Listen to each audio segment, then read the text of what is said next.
My name is Keith Carrick, and I am the principal percussionist of the Utah Symphony.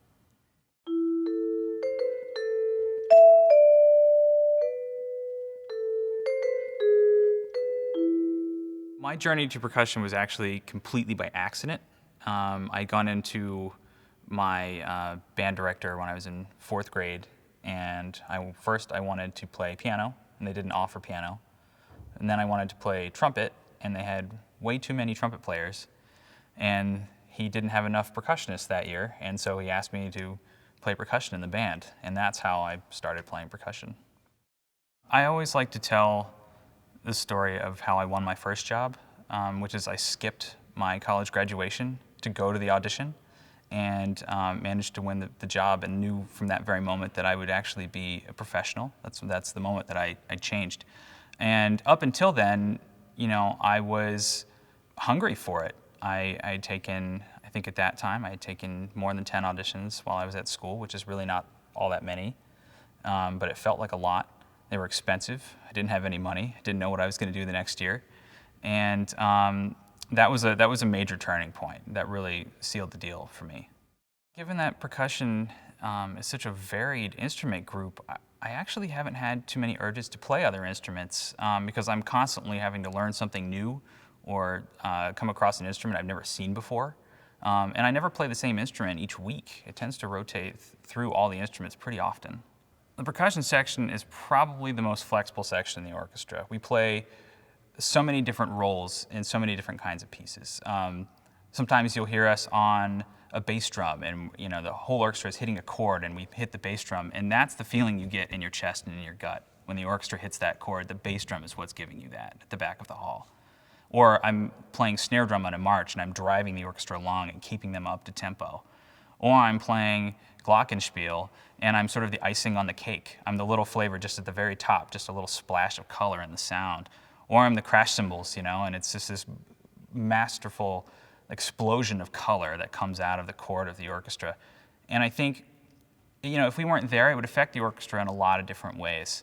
You wouldn't have those extra highs that come from things like the Glockenspiel or the triangle, those extra things. You wouldn't have the extra punch from the drums. You wouldn't have the funny characters that we get when we have like a funny xylophone solo or an interesting instrument like a pop gun or a cowbell. You wouldn't have any of those things. And I think it wouldn't be as enjoyable, and it wouldn't have as much of an impact without it. The principal percussionist in the orchestra has a multitude of different things they have to do outside of just playing their instrument with the orchestra itself. I'm in charge of making sure that we have all the equipment that we need for a given concert, so I have to make sure I look through all the parts and I haven't forgotten something. I have to make sure that all that equipment is in good working order and keep it repaired and keep it stored safely. And then I have to actually tell my section members what they're playing. In a lot of the traditional orchestral rep, they don't tell you who should play what. They just have the music laid out in front of you. And so somebody has to sit there and organize it and say, okay, you're going to play cymbals, you're going to play snare drum, you're going to play bass drum. And I have to think about the strengths and weaknesses of myself and my section on any given week. I have to think about, is it a really good idea to have somebody crash a big pair of heavy cymbals and then have to go play something really delicate and light? You know, is that really going to work, or is that going to be too much on their muscles? I have to think about placement on stage. It would be very, very sad to have somebody play the bass drum at the far end of the stage and the next measure have to play the chimes at the other end of the stage and have to run across the back. It'd be really funny to watch, but it really wouldn't work too well with the music. So that's sort of my job. It's a very logistics-heavy kind of position, and I do all of that in addition to actually playing my parts on stage. One of the major problems with percussion is that we constantly struggle with sustaining notes, the way that a string player might draw the bow across their string, or the way a wind player can blow into their instrument and create a sustained sound. We can't do that. Our instruments have a very short attack and a very short sustain, so we have to learn how to roll and manipulate the sound so that it lasts longer, and it's a constant challenge. Another thing I would always point out, especially to younger musicians, is that everyone gets nervous. Everyone on the stage, when you go to an orchestra concert, they don't look nervous because they've been practicing for a long time not to look nervous, but they're nervous too, just like you feel at times when you're younger and you're not sure, you haven't built up that confidence that you need to really be a great player. The orchestra always brings a certain level of professionalism and musicality and a great energy, but every once in a while you see this peak into something that's really beyond who we are. It really transcends the human experience to something that is really fantastic. These are the tempo blocks. They're made from wood. We usually hit them with a rubber or a yarn mallet, and they sound kind of like horse hooves.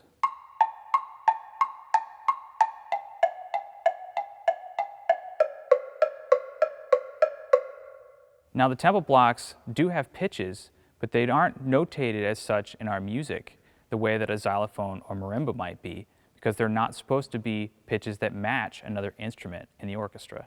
This instrument is the snare drum. Snare drums can be made from wood or metal, and we hit them with wooden sticks.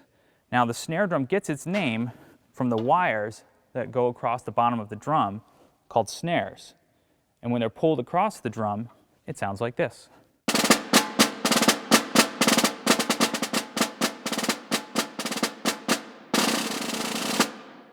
Now sometimes a composer doesn't want the snare drum to have the snares on it, and so we'll let the snares hang below the snare drum, and it sounds like this.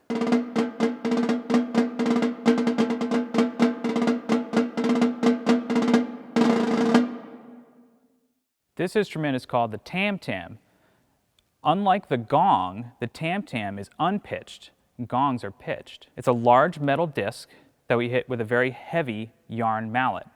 When you hit it soft, it sounds like this.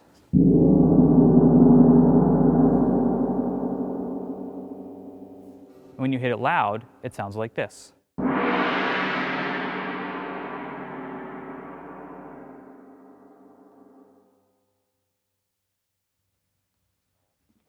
Sometimes a composer will ask us to scrape the tam tam with a metal beater, and it will sound like this.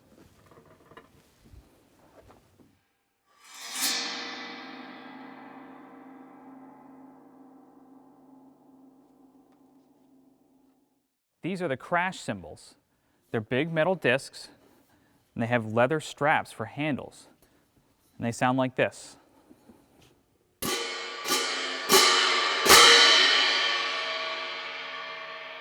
Another way we can play these cymbals is to scrape them together.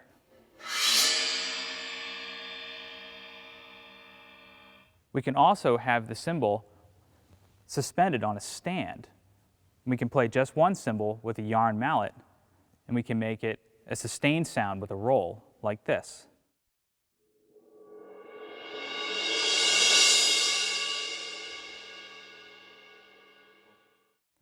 This instrument is called a tambourine. It has a wooden shell, metal jingles, and a skin or plastic head, and it sounds like this.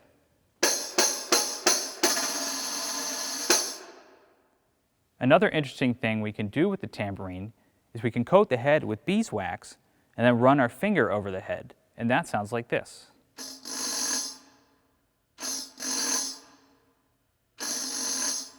This instrument is called the bass drum, and it produces the lowest notes in the orchestra. It has a wooden shell and a skin or plastic head, and it sounds like this.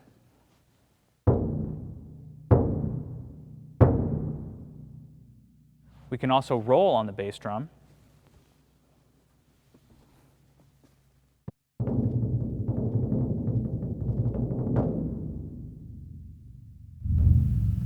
We can hit it with a very hard mallet.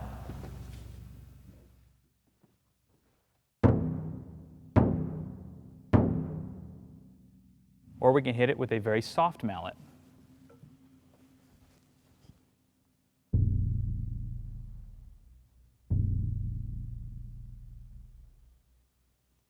This is the Glockenspiel. The Glockenspiel is made with steel bars, and we hit it with metal mallets or plastic mallets, and it sounds like this.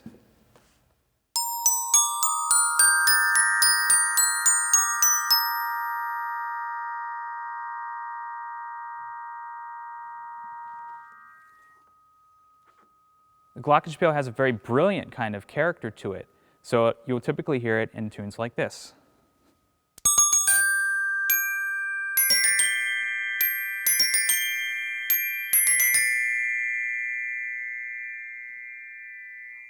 This is the vibraphone. The vibraphone is made from aluminum bars, and we typically hit it with a yarn mallet. And this is what it sounds like.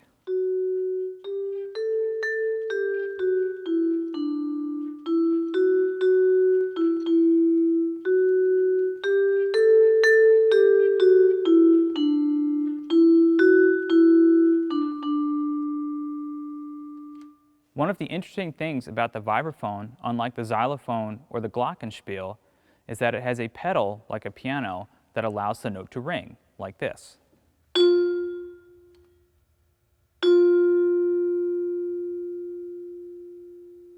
The vibraphone has a very round sound, and by using the pedal, I can create legato passages, like this.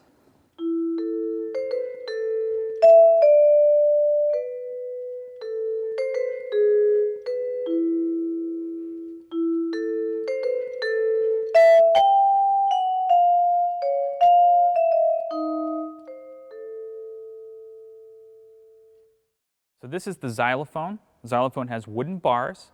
We usually hit it with a plastic mallet or a wooden mallet, and it sounds like this.